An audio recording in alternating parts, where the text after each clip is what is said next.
eder her insan bahtına yetmek için. Men bahtım senin yanın, yüreğim uğrayar sen için.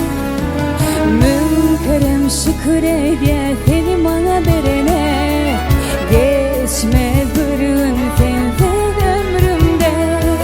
Ellerimiz bir, gönlümüz bir, dağlar denizler şayet bahtımda.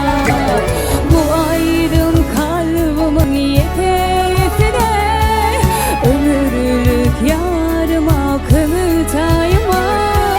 Bahar yağdım sensin, gülüşün cennet, melekler nur taşar eridim sana.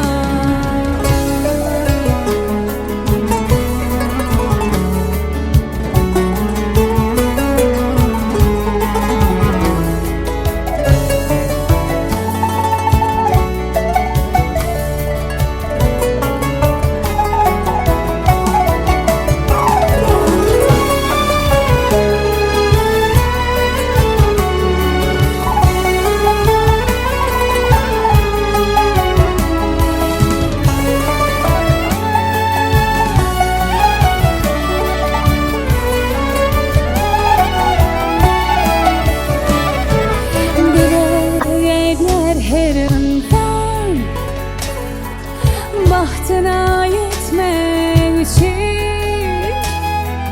Men bahtım senin yanın, yüreğim uğrayar sen için.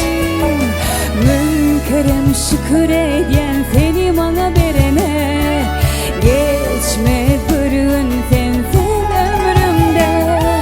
Ellerimiz bir, gönlümüz bir, yıldızlar şayet benim bahtımda. Bu aydın kalbimin yeteğine, ömürlük yarıma kımıltayıma. Bahar yazım sensin, gülüşün cennet, melekler nur saçar